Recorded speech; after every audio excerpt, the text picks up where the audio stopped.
as changeable as the weather. Not me. The summer, the springtime, if you like. Just changeable. This morning it was bright sunshine. It was almost like a summer's day, let alone a spring day.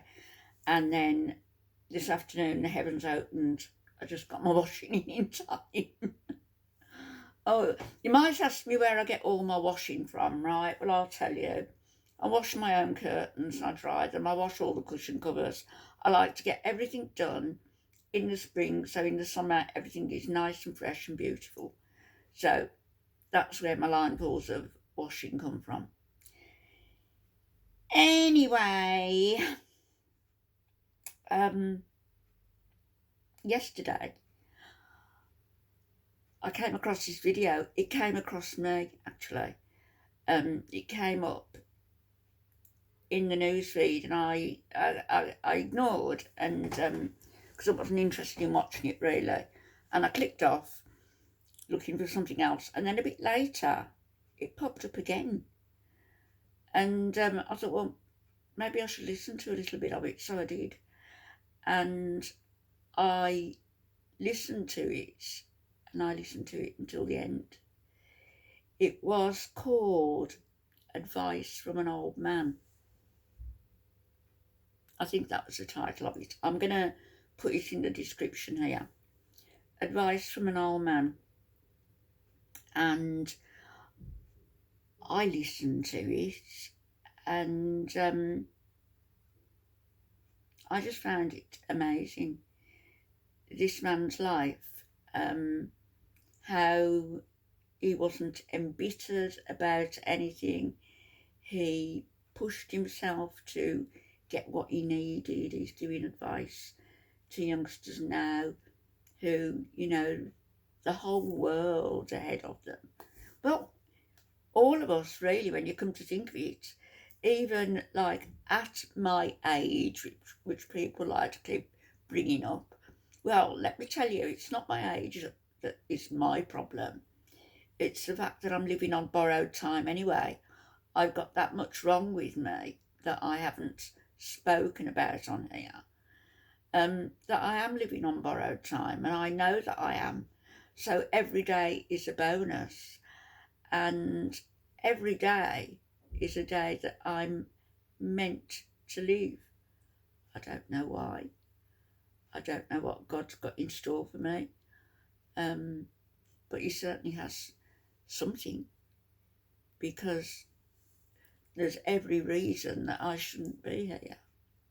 With the surgeries I've had, the accidents I've had, the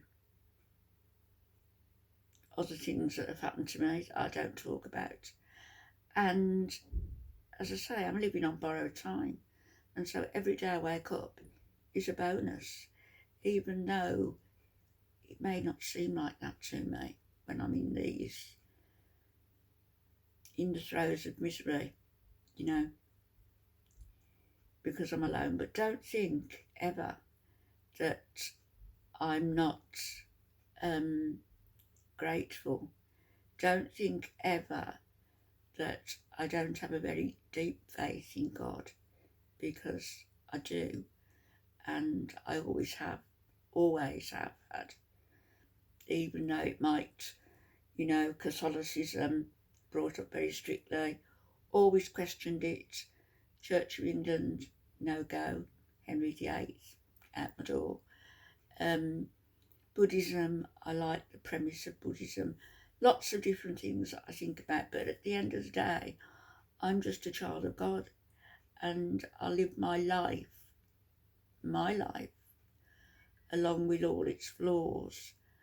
And when he calls me back to him, I'll have to answer for certain things. I know that it isn't going to be a chastisement, and I know it's going to be, what have you learned?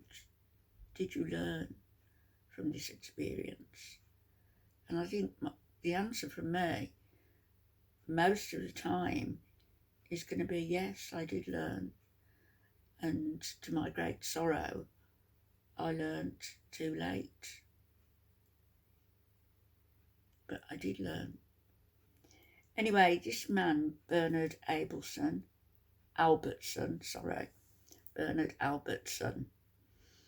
is a remarkable man, and I'm going to link the video that I watched yesterday, Advice from an Old Man.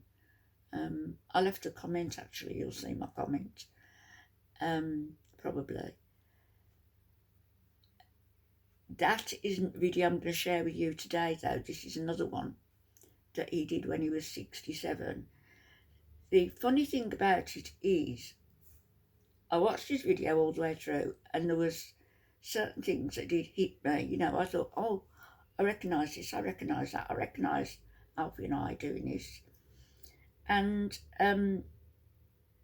then I discovered that he had died. He was born in the same year that Alf was born. He died in the same year that Alf died. It's a coincidence, but then there aren't really any such things as coincidence. Anyway, let's listen to a little bit of this one, which I haven't listened to. And I just thought it would be interesting because he did this one when he was in his 60s, I think, late 60s, 70s. Anyway, it's prior, I think, to the first one. Do you know, I don't know. I don't know because he looks the same in both of them. Anyway, I'm going to watch this one with you because I haven't watched it. And then the one I watched yesterday, I will link in the description. And I'd be really interested to hear your comments on him because he's, I just think he's remarkable in the sense that he's so unremarkable, just an ordinary man who made his life extraordinary. Anyway, let's listen to him. Me rabbiting on. Rabbit.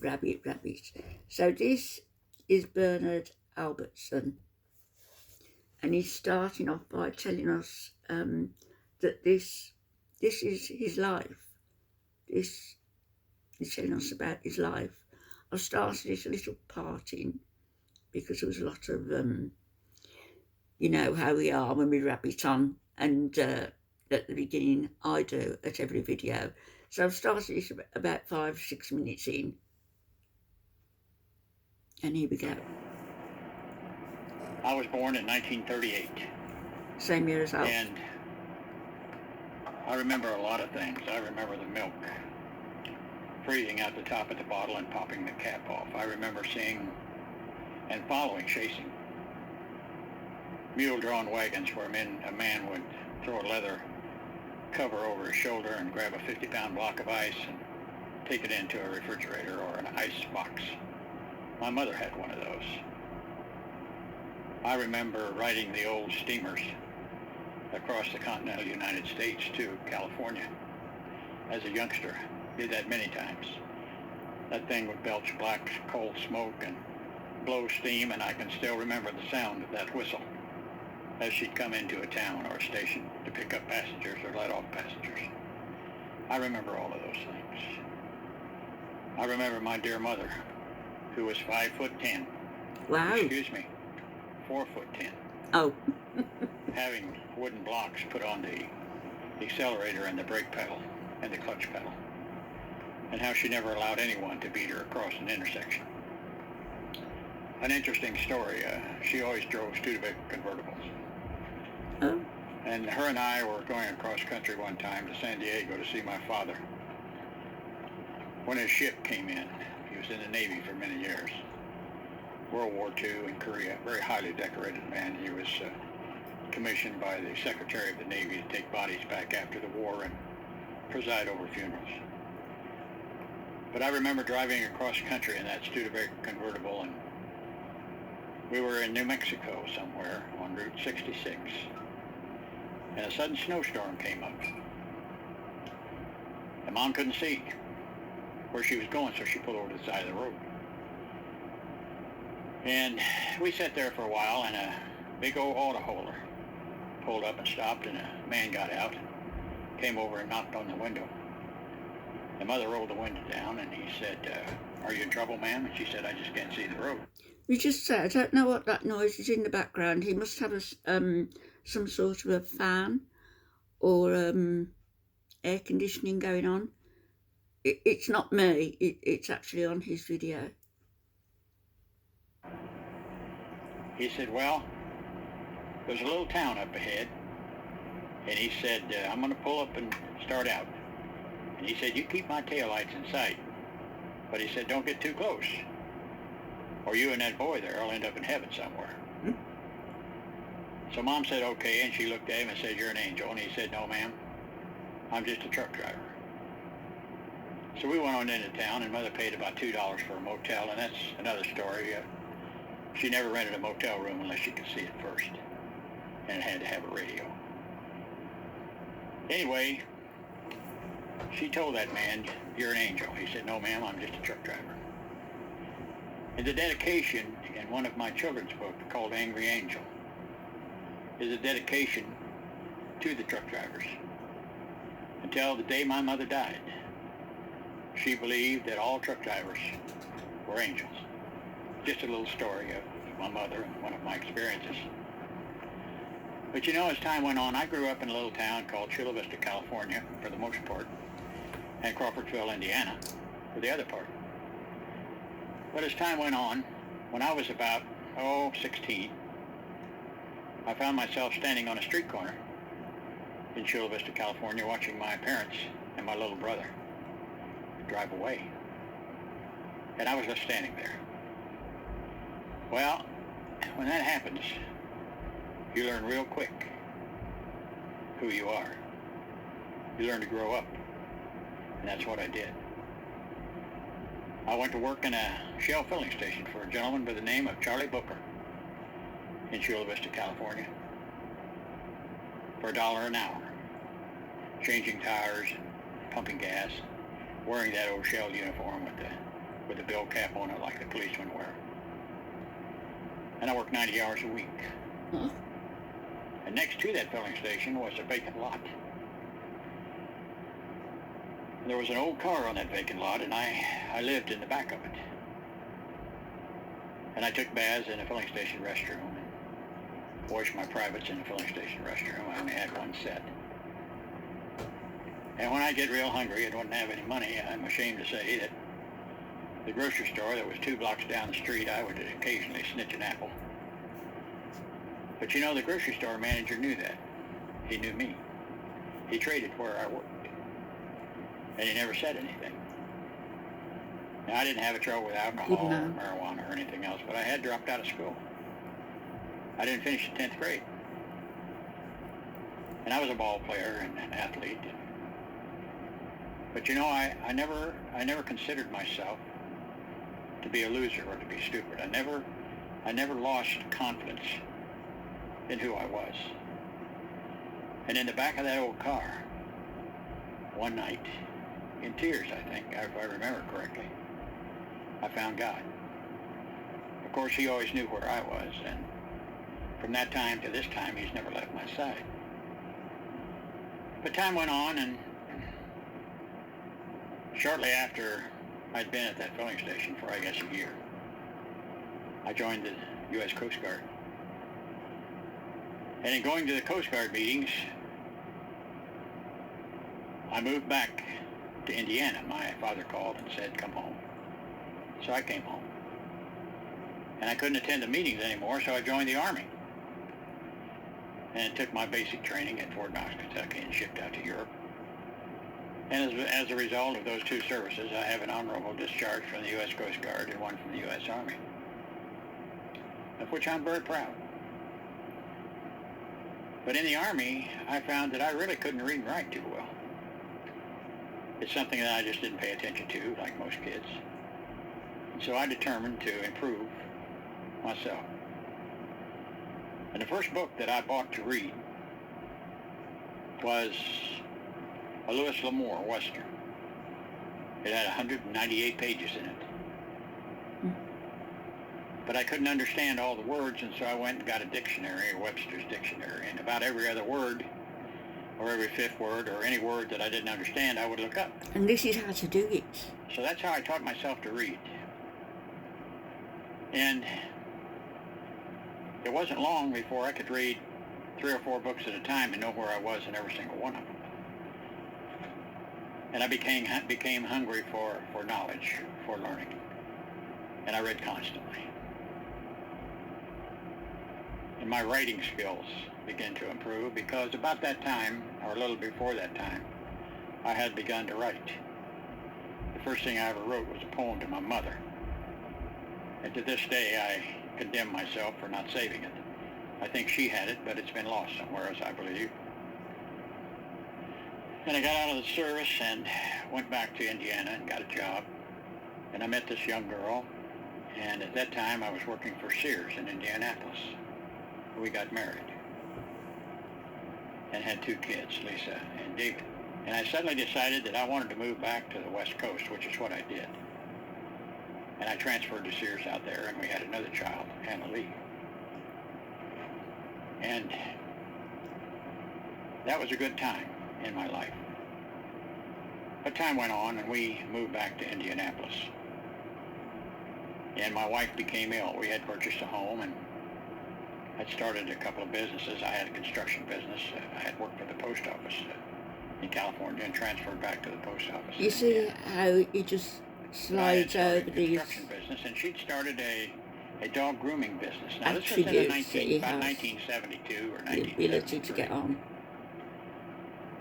And together in 1972 and 1973, we had a nice little home and a car and a pickup truck for my business. I had all of my tools, and she had a prosperous business. And she became ill with cancer. She was 31. And she had surgery, a massive surgery, and in 1972 or 73, they were still in the dark ages with cancer, and I'm not sure that they're not still in the dark ages today, because I lost my daughter to cancer years later. But she came home from the hospital, and by the time she came home from the hospital, I had been taking care of the children, and I had lost my construction business and my tools, and her grooming business was gone. And before she went to the hospital, together we were making about $1,000 a week, which was good money in 1972. But she came home to the hospital to an army cot and a black and white TV. As I say, we had 3 children. I had no business, no income. I had $19. And I ran an ad in the paper, windows and gutters cleaned. And I prayed about it. And the phone rang off the wall. And so I was able to start again. Shortly thereafter, I took a job with Pinkerton as a night watchman in a warehouse at $2.50 an hour. It wasn't much, but it was paying the bills. And for 8 years, I nursed my wife. She died when she was 39 of colon cancer. But during that time, I took a job with the Indiana Department of Correction as security in a prison. And I also began to study. I continued to study. I've studied all my life. Because I've never doubted who I was, or I've never doubted the opportunity available to me if I had something to offer. So I was hired by General Motors as a silversmith.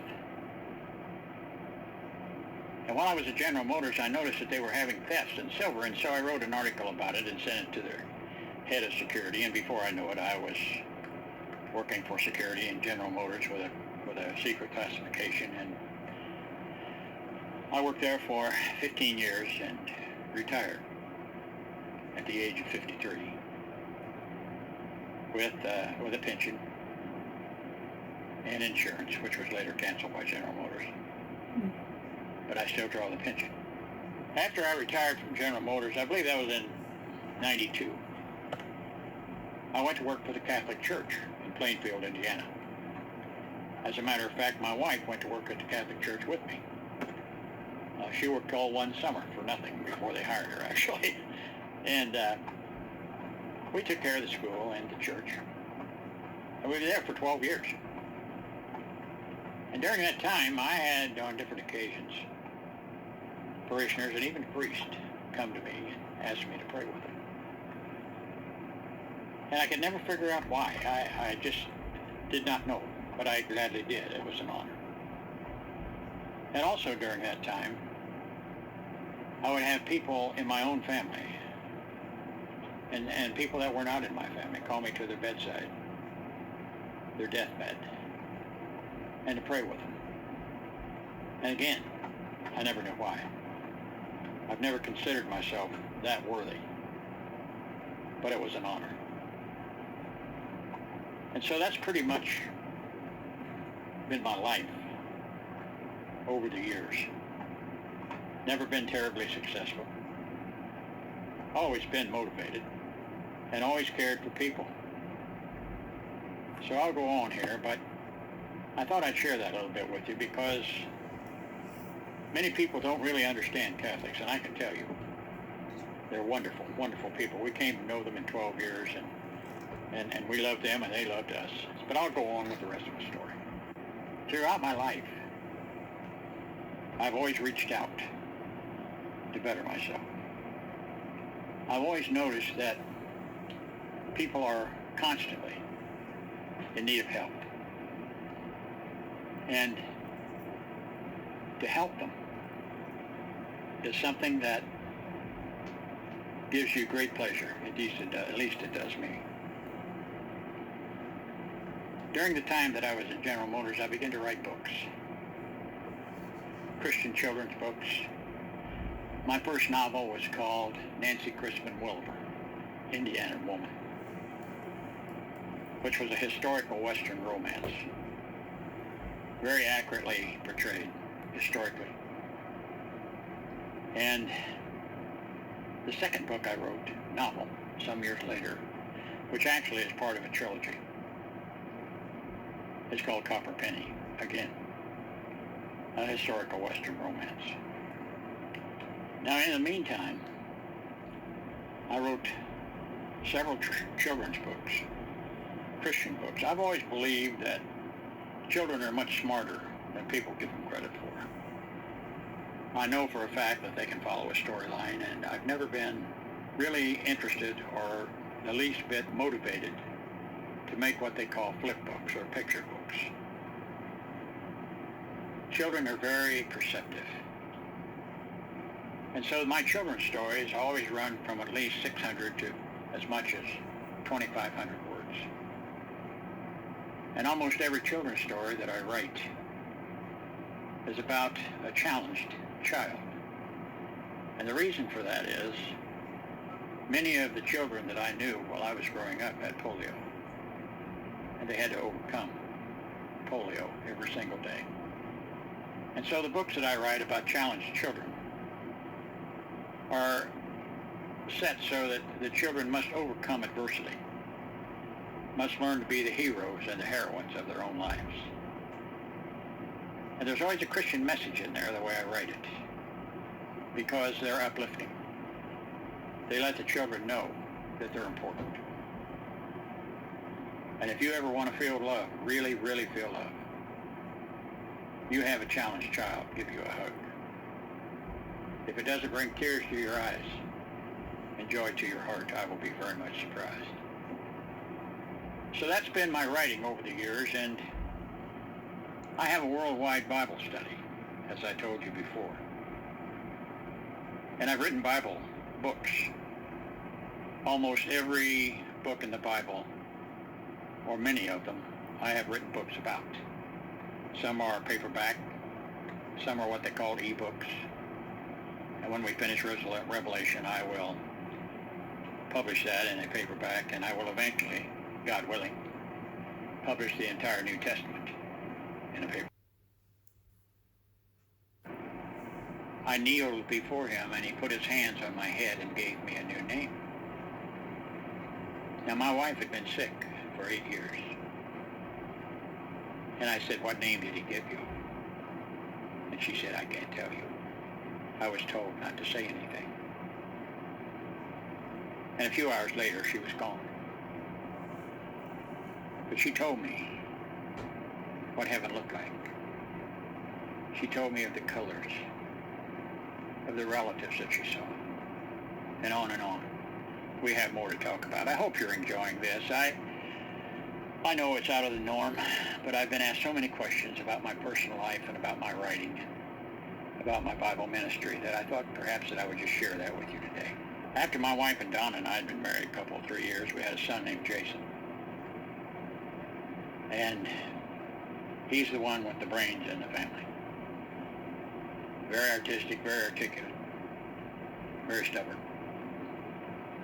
But, you know, out of all the children I've had, Lisa, David, Anna, Beth Ann, who lives in Indiana and has her own farm, and Jason, I've never regretted a minute of it. It's expensive to raise children, of course, as you know, but that's what we're for.